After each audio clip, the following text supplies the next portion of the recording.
Salut, c'est Gladys. Ici, on donne la parole à des coureurs comme toi, des gens qui ont douté, repoussé, parfois abandonné et parfois terminé. Chaque épisode, c'est une course racontée de l'intérieur avec le stress, la fierté, la fatigue et surtout la joie. Aujourd'hui, je reçois Clarisse. Bonjour Clarisse, Salut Gladys. ça va? Ouais, ça va.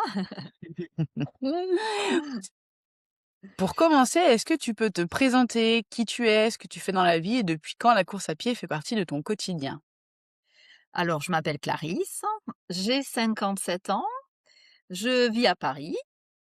Je suis en auto-entreprise et j'anime des ateliers d'écriture dans des résidences seniors. Voilà.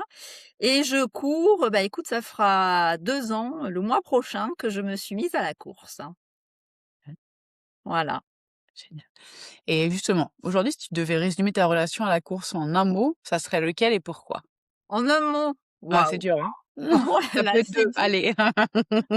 Heu je dirais, écoute, que c'est une rela enfin, alors en un mot, c'est dur, hein, Oui, complexe, allez, on peut mettre plus de mots, allez, allez. complexe. Ouais, en fait, enfin, tu vois, il y a 2 ans, je regardais les coureurs et je disais: «Mais ils sont fous ces gens» et donc contre toute attente aujourd'hui, je me suis mise à la course et vraiment ça fait partie de mon quotidien. Voilà, donc j'ai un peu perdu le fil, je sais plus donc du coup ta question c'était, Ma question, c'est là, si tu devais résumer aujourd'hui ta relation à la course à pied? Bah, en fait, ça fait, partie intégrante de ma vie. Voilà, c'est, vraiment, c'est aujourd'hui, je ne pourrais pas m'en passer, je crois, dans mon quotidien. Ouais, Je te comprends. ouais, ouais et en même temps, comme je te disais au début, là, c'est vrai que c'est une relation un peu complexe malgré tout, parce que en fait, comme ça de but en blanc, je dirais pas que je suis passionnée et pourtant je peux pas m'en passer. Voilà, tu vois? Donc je suis peut-être une addict qui ne veut pas se le dire, mais bon, voilà. C'est peut-être ça, mais bon, c'est pas la pire addiction, ça va.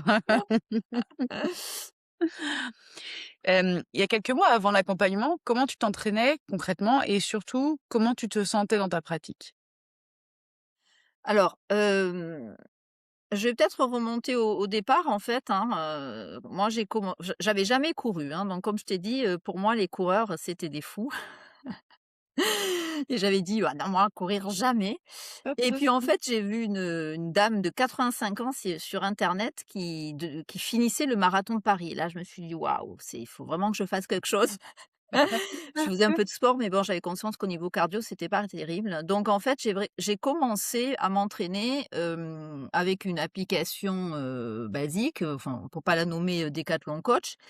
Quand j'ai commencé, au bout de 3 minutes, je tenais plus. Je me suis dit: «J'arriverai jamais à tenir 1 heure». Bon et puis finalement, bah, voilà, je m'y suis, astreinte, enfin voilà, des sorties, 3 fois par semaine, régulièrement et j'ai réussi à voilà, à commencer à courir de façon un petit peu sérieuse, en fait, hein.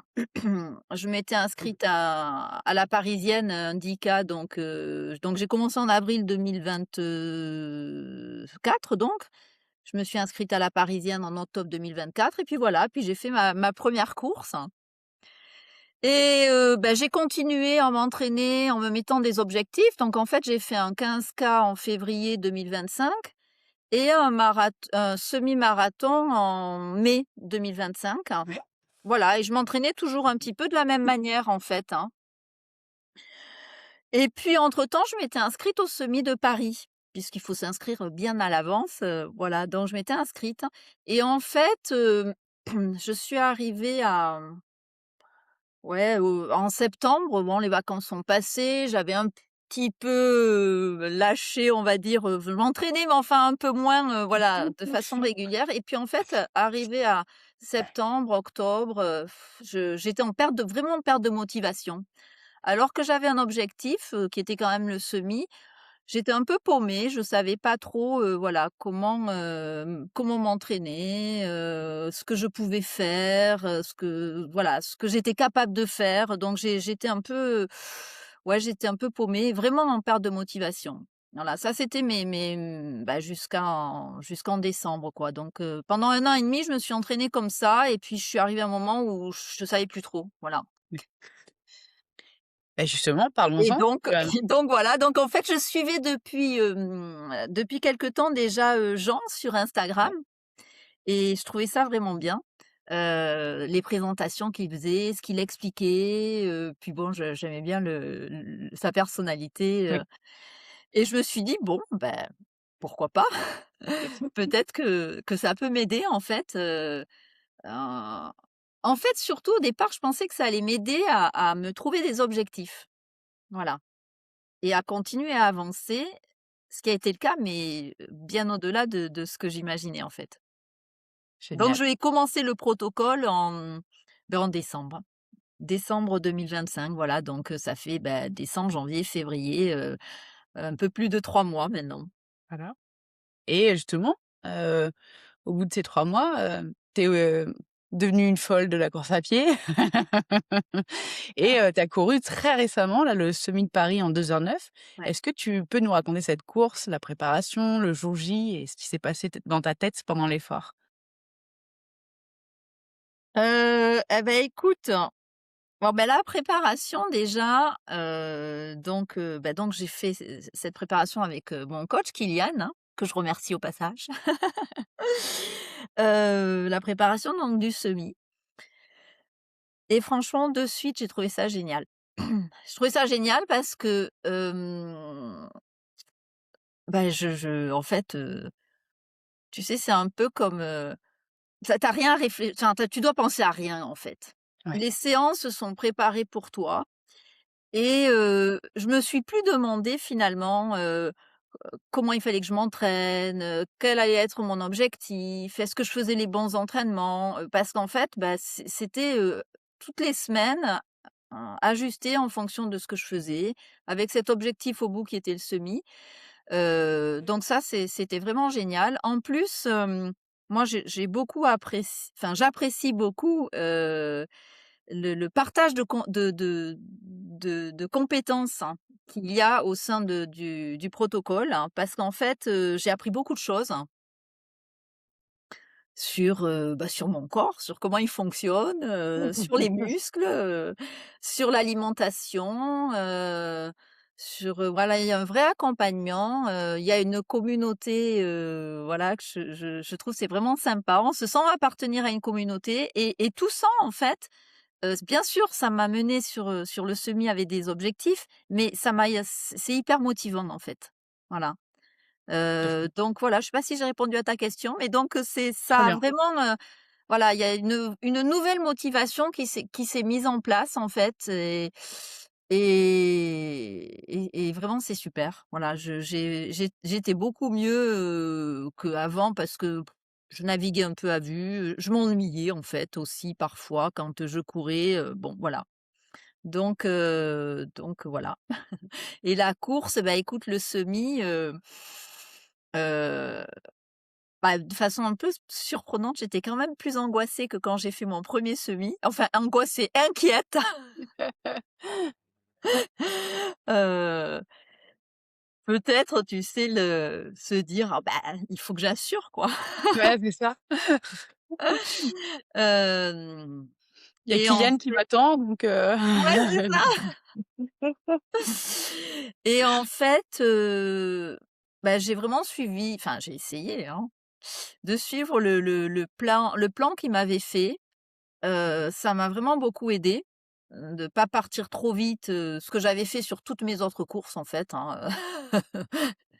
Donc là, je suis partie quand même, bon, sur une allure qui était beaucoup plus ambitieuse que mon premier, enfin beaucoup plus à mon niveau, hein, ambitieuse que sur mon premier semi, mais j'étais plutôt quand même, sereine en me disant: «Ben voilà, il sait ce qu'il fait», et puis en même temps, ça correspondait quand même plus ou moins à ce que j'imaginais comme allure possible, à laquelle je me sentais capable de tenir. Donc voilà, donc je suis partie, avec, la boule au ventre, hein, et puis bon, une fois qu'on est parti, on est parti, donc c'était super, mais franchement, ça a été dur quand même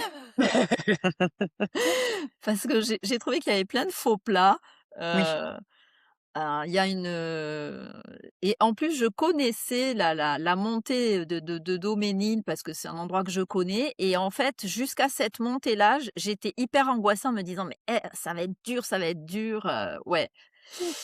Et puis, bah, écoute, voilà, la montée est passée et puis, voilà, j'ai continué mais ouais, j'ai quand même, vraiment, ça a été dur, à la fin, j'étais vraiment contente d'arriver et heureuse évidemment. Mais ouais, c'était super, c'était vraiment bien. Ouais. C'est magnifique. Puis celui de Paris, il y a quand même une ambiance, de dingue, quoi. Ouais, alors ouais, il y a une super ambiance et en même temps, je te cache pas que j'ai l'impression que j'étais complètement dans mon monde, quoi. Complètement dans mon monde. Je crois que j'ai mon mari est venu, me soutenir là et en fait, il m'a appelé, je l'ai même pas entendu. Oups! J'étais vraiment focalisée sur sur l'arrivée. Mais le cœur y était, hein, Ouais, ouais, ouais. Non, mais en fait, c'est vrai qu'à partir du moment, c'est quand même devenu difficile et enfin, j'avais cette sensation de plus être dans mon corps, en fait. Je me disais: «Beh, comment il fait pour avancer, quoi? Comment je fais pour avancer?» Voilà et voilà, j'étais vraiment dans ce semi, état, de conscience où, Oui. je savais pas si c'était la fatigue, le cardiaque ou les jambes qui me fatiguaient, mais voilà, j'avançais, je savais pas comment, en fait. Mmh mh. Ça, c'est la magie aussi, bon, c'est l'entraînement qui a payé parce que ton corps savait ce qu'il avait à faire, quoi. Bah, écoute, ouais, ça reste mystérieux pour moi. Je comprends. Au début, qu'est-ce qui t'a le plus surpris? Les séances, le rythme ou ce que tu as pu découvrir sur toi-même, par exemple, au début que tu es arrivée dans le protocole? Bah, c'est déjà le protocole en lui-même. Je m'attendais pas à ce que ce soit, aussi confortable. C'est, hyper encadré, le fait qu'il y ait une nutritionniste, un kiné, qu'il y ait beaucoup de thèmes qui soient abordés en permanence, auxquels on a accès, j'ai trouvé que c'était vraiment un pro. Hem, Vraiment, c'est cet aspect-là que j'ai trouvé vraiment super et bien sûr, bah, d'avoir un coach, Mmh. personnel, ça c'est génial.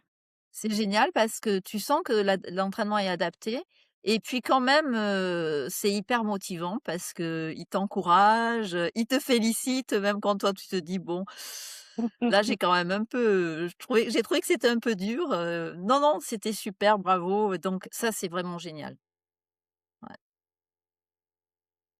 Est-ce qu'il y a une croyance sur la course ou sur l'entraînement que tu avais et qui a complètement changé depuis?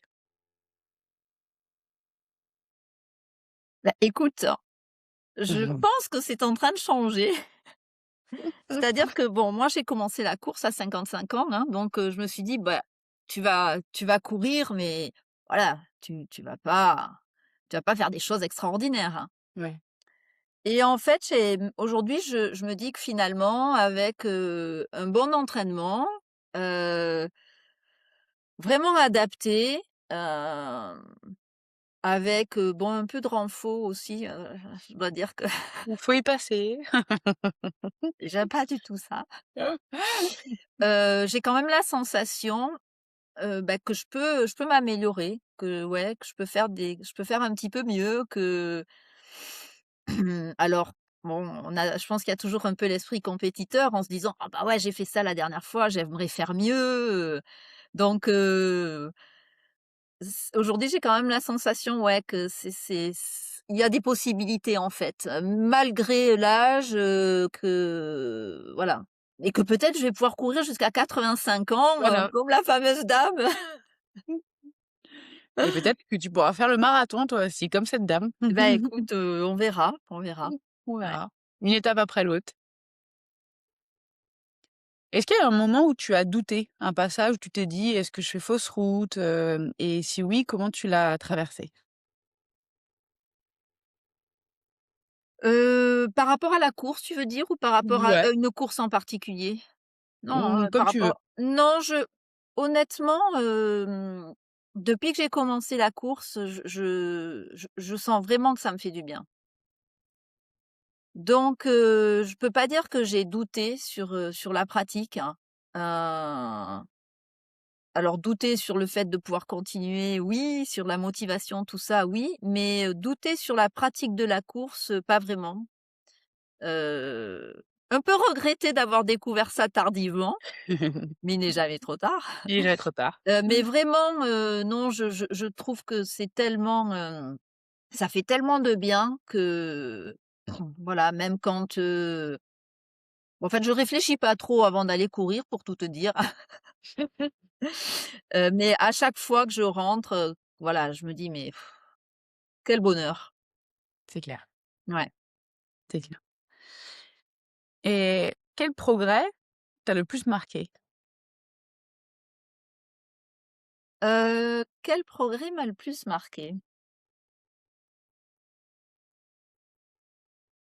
Ouais, bah, écoute, c'est peut-être, au niveau mental, en fait. Ah, au niveau mental, avoir plus confiance en moi parce que je sais où je vais, en fait. Et bien sûr, bon, comme je te disais tout à l'heure, hein, je vois que je progresse quand même, mais vraiment, c'est dans ma tête. Dans ma tête, je trouve qu'il y a quelque chose qui a changé, en fait. Ouais. Et notamment sur la confiance, tu disais? Ouais, sur la confiance, sur la capacité que j'ai finalement à aller au bout des choses, à atteindre, certains objectifs et à me dire: «Bah, ouais, peut-être que finalement tu peux progresser, quoi». Alors qu'au départ, vraiment, je me suis dit: «Bon, je vais me mettre à la course, ouais, je vais faire ça coolos, quoi, hein». Mon idée, c'est toujours de pouvoir courir le plus longtemps possible, Bien sûr. mais au départ, bon, je me disais: «Bah, tu vas le faire tranquille, et puis voilà, quoi». Hein. Sauf qu'aujourd'hui, au niveau mental, j'ai quand même changé d'optique parce que je me dis: «Bah, tu peux quand même progresser» et puis c'est voilà, la motivation est vraiment différente. Bien sûr. Justement, si quelqu'un nous écoute et se dit: «Bon, je suis pas fait pour la course à pied», qu'est-ce que ton expérience lui prouve? Qu'est-ce que tu voudrais lui dire? Ouais, bah, écoute, je pense que finalement, on a tous un cœur et des jambes donc on est tous faits a priori pour courir. Moi vraiment, j'ai attendu quand même 55 ans pour m'y mettre donc ça je pense que ça parle, hein, tout simplement. Je pense que tout le monde peut s'y mettre, en fait. Tout le monde peut s'y mettre. Bah, j'ai même d'ailleurs l'exemple de mon mari qui a un problème, une maladie, auto-immune, au niveau des articulations et que je viens de convaincre de venir, de se mettre à la course et Bien bah, joué! il court, voilà. Il y arrive, et ça lui fait du bien. Ah Heu, génial. donc ouais, donc je pense que tout le monde évidemment peut courir, c'est juste une question de motivation quoi, hein, voilà. Il faut se décider et de motivation et quand même de discipline un peu, hein. Voilà, mais non, je d'ailleurs maintenant dès que je croise quelqu'un, je dis: «Mais il faut te mettre à la course en fait, ça fait trop de bien». C'est ça, c'est vrai. Bon ça Ouais. va, tu en es pas à arrêter les passants: faut que tu t'y mettes là, la course, hein, là, pas» Non, pas encore. Je Ça va pas saoule tarder. je saoule juste mon entourage pour l'instant. C'est déjà bien. Pas mal. Magnifique. Et alors pour finir, je vais te poser la petite question rituelle de la fin. Si tu devais choisir une seule course à raconter, celle qui te revient toujours en tête, où étais-tu? Que s'est-il passé et pourquoi celle-là plus qu'une autre? Oh bah, écoute, je pense que je vais reparler du semi, en fait, de Paris, hein. Parce que pour moi, ça a quand même vraiment été une course, voilà, c'était un aboutissement, en fait. Heu et vraiment, c'est je du début jusqu'à la fin, j'ai quand même beaucoup pensé à mon coach. Et je trouve que voilà, c'est génial, d'avoir pu faire cette course, en ayant amélioré, donc mon temps, par rapport au semi, que j'avais fait toute seule, et bah, je trouve de façon assez conséquente parce que j'ai quand même mis 4 minutes de moins, que l'an dernier donc c'est pour moi, c'était ouais, c'est vachement bien et en même temps, voilà, je te parlais tout à l'heure de ce moment où j'avais l'impression de je me disais: «Bah, comment pour en fait, j'avance encore, mais comment c'est possible?» Et quant à l'arrivée, il y a des il y a des bornes à partir de 500 mètres de l'arrivée et donc là, tu vois les bornes arriver et tu te dis: «Waouh, ça y est, je j'y suis», ouais, c'est quand même vachement émouvant. Surtout qu'en fait, avant l'arrivée, il y a une espèce de grande arche bleue et j'étais persuadée que c'était l'arrivée, sauf qu'en fait, pas du tout. Et là, quand j'ai vu que c'était pas là, je me suis dit: «Mais c'est pas possible, il restait Oui, peut-être que 100 mètres, hein, mais» je c'est dis: les «Mais plus longs. c'est pas là» et j'ai eu l'impression, mais vraiment, tu as presque l'impression de refaire toute la course tellement Oui, les 100 derniers mètres, ils sont hyper longs. Je suis arrivée, parce qu'en plus, comme j'avais vu l'arche, tu vois, j'ai encore accéléré un peu, mais je suis arrivée: «Mais oui. c'est pas là, non, mais c'est pas possible». Donc je suis arrivée, j'étais vraiment exsangue, mais ouais, c'était super. C'était vraiment sympa, une belle expérience. Magnifique. Bah, écoute, merci beaucoup de nous avoir partagé tout ça. Ben merci à toi, hein, de m'avoir conviée. Merci d'avoir écouté cet épisode. Avant la ligne de départ, Clarisse était comme toi. Aujourd'hui, c'est son histoire que tu viens d'entendre. Et peut-être que la prochaine, ce sera la tienne. Alors,